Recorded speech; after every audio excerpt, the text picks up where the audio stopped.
नमस्कार दोस्तों, मैं नीरज श्रीवास्तव एक बार फिर से हाजिर हूँ आपके अपने यूट्यूब चैनल स्टडी घर बाय विवेक सर की डेली करंट अफेयर्स की क्लासेस में। दोस्तों, आज हम जून 30 की करंट अफेयर्स का एनालिसिस करेंगे। तो दोस्तों, आगे बढ़ते हैं अपनी पहली न्यूज़ की तरफ। तो भारत सरकार के जहाजरानी राज्य मंत्री, स्वतंत्र प्रभार और रसायन एवं उर्वरक राज्य मंत्री मनसुख मंडाविया जी ने भारत के सबसे बड़े पहले virtual health care and hygiene expo 2020 का उद्घाटन किया है।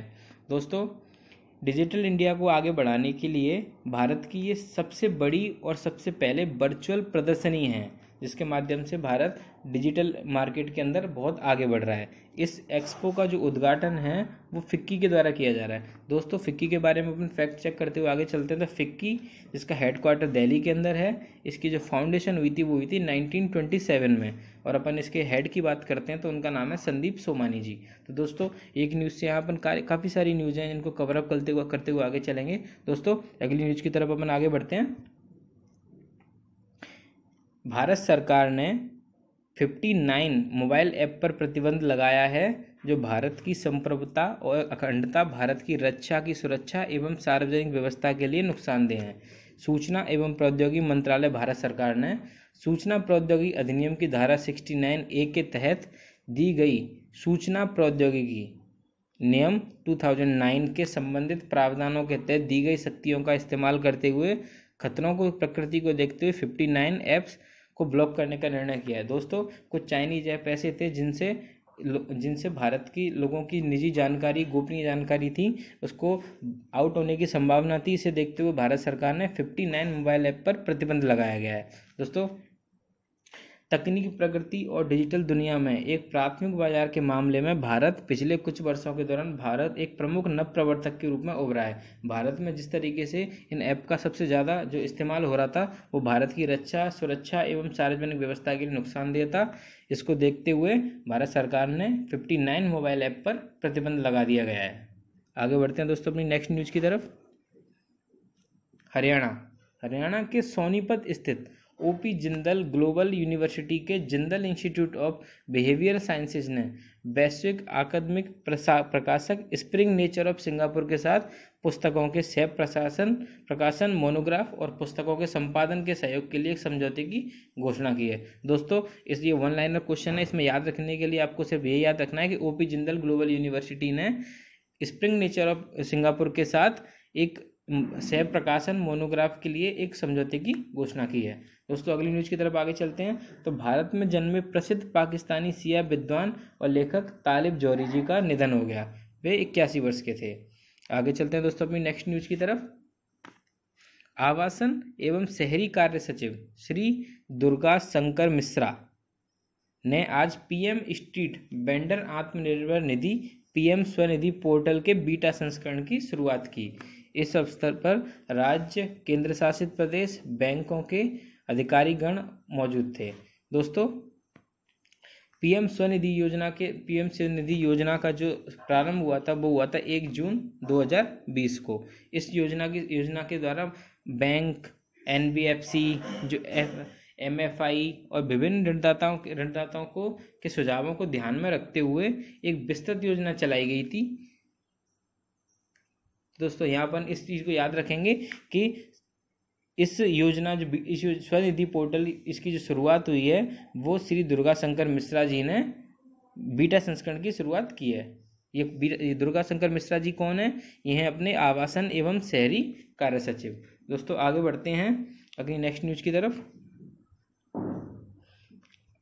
अमेरिका की प्रतिष्ठित पत्रिका टाउन एंड कंट्री ने अपनी ग्रीष्म अंक में कोरोना वायरस महामारी के बीच लोगों की जिंदगियां बचाने में जुटी नीता अंबानी और रिलायंस फाउंडेशन को 2020 की परोपकारी सूची में शामिल किया गया। दोस्तों, कोरोना वायरस महामारी के फैलते दौर में जिस हिसाब से नीता अंबानी और रिलायंस फाउंडेशन लोगों की मदद कर रहे हैं, उसे ध्यान में रखते हुए अमेरिका की कंपनी ने टाउन एंड कंट्री प्रतिष्ठित पत्रिका है, उन्होंने रिलायंस फाउंडेशन को शीर्ष परोपकारी कंपनियों की सूची में शामिल किया है। नेक्स्ट न्यूज़ की तरफ अपन आगे बढ़ते हैं दोस्तों। भारत सरकार और वर्ल्ड बैंक ने प्रथम तमिलनाडु आवास क्षेत्र सुदृढ़ीकरण कार्यक्रम और तमिलनाडु आवास एवं पर्यावास विकास परियोजना के लिए ऋण समझौते पर हस्ताक्षर किए हैं। दोस्तों इस न्यूज़ को अपन आगे विस्तृत जानकारी में देखते हैं। भारत सरकार, तमिलनाडु सरकार और विश्व बैंक तीनों ने मिलकर तमिलनाडु के कम आय वाले समूहों की मदद के लिए कल कानूनी समझौते पर हस्ताक्षर किए ताकि उन्हें किफ़ायती आवास प्राप्त हो सके। दोस्तों वर्ल्ड बैंक से अपन कुछ फैक्ट क्लियर करते चलते हैं। जो अपना वर्ल्ड बैंक है उसका जो हेड क्वार्टर है वो वॉशिंगटन डीसी यूनाइटेड स्टेट्स के अंदर है। इसका जो एस्टेब्लिशमेंट हुआ था वो हुआ था 1944 में। और दोस्तों सबसे इम्पोर्टेंट बात जो याद रखने वाली है, जो वर्ल्ड बैंक की CEO हैं उनका नाम है अंशुला कांत, जो कि एक इंडियन है। आगे चलते हैं अपन।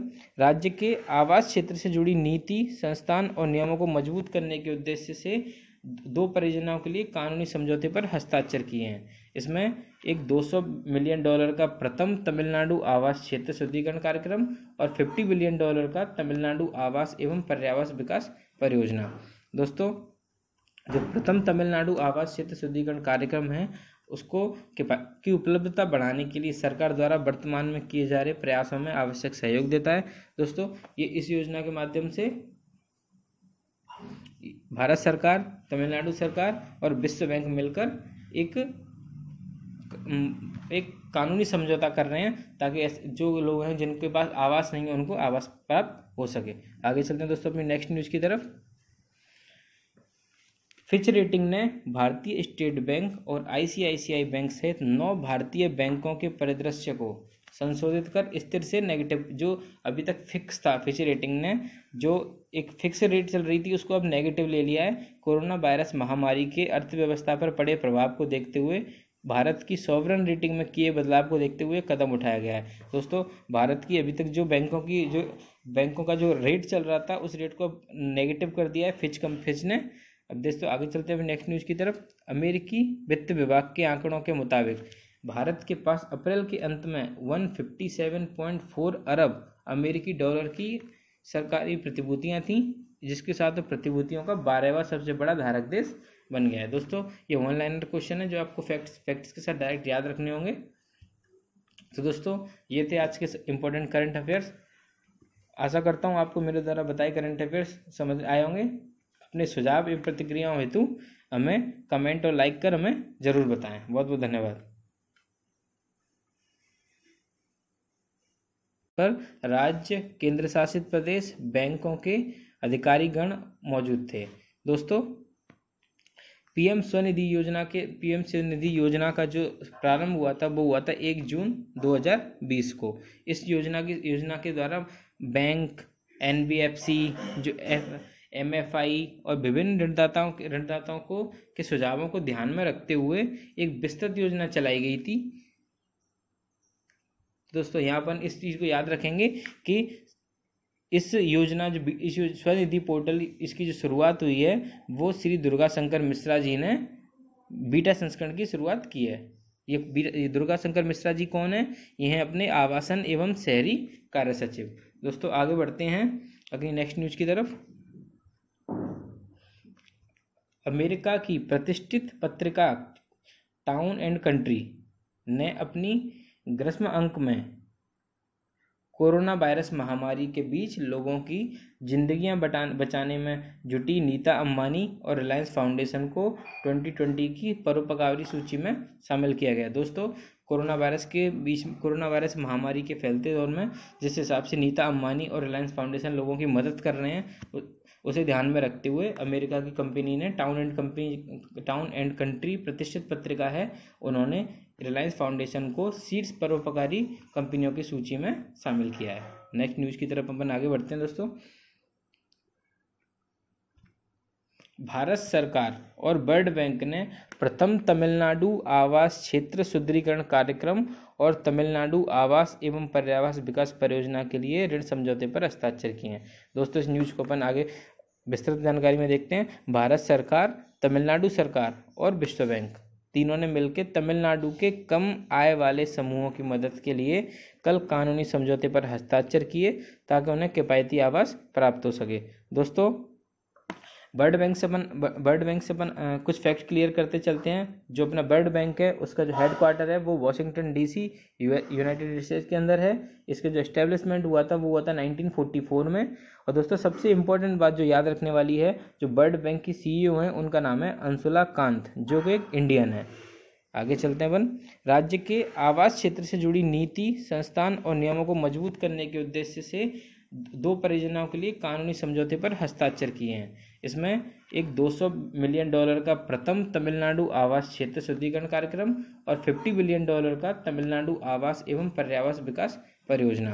दोस्तों जो प्रथम तमिलनाडु आवास क्षेत्र शुद्धिकरण कार्यक्रम है उसको की उपलब्धता बढ़ाने के लिए सरकार द्वारा वर्तमान में किए जा रहे प्रयासों में आवश्यक सहयोग देता है। दोस्तों ये इस योजना के माध्यम से भारत सरकार, तमिलनाडु सरकार और विश्व बैंक मिलकर एक कानूनी समझौता कर रहे हैं ताकि जो लोग हैं जिनके पास आवास नहीं है उनको आवास प्राप्त हो सके। आगे चलते हैं दोस्तों अपनी नेक्स्ट न्यूज़ की तरफ। फिच रेटिंग ने भारतीय स्टेट बैंक और आईसीआईसीआई बैंक सहित 9 भारतीय बैंकों के परिदृश्य को संशोधित कर स्थिर से नेगेटिव, जो अभी तक फिक्स था, फिच रेटिंग ने जो एक फिक्स रेट चल रही थी उसको अब नेगेटिव ले लिया है। कोरोना वायरस महामारी के अर्थव्यवस्था पर पड़े प्रभाव को देखते हुए भारत की सॉवरन रेटिंग में किए बदलाव को देखते हुए कदम उठाया गया है। दोस्तों भारत की अभी तक जो बैंकों का जो रेट चल रहा था उस रेट को नेगेटिव कर दिया है फिच ने।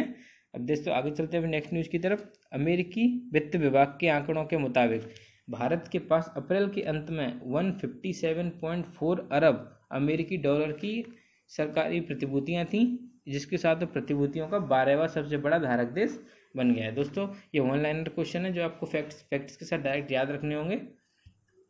तो दोस्तों ये थे आज के इंपॉर्टेंट करंट अफेयर्स। आशा करता हूँ आपको मेरे द्वारा बताए करंट अफेयर्स समझ आए होंगे। अपने सुझाव एवं प्रतिक्रियाओं हेतु हमें कमेंट और लाइक कर हमें ज़रूर बताएं। बहुत बहुत धन्यवाद।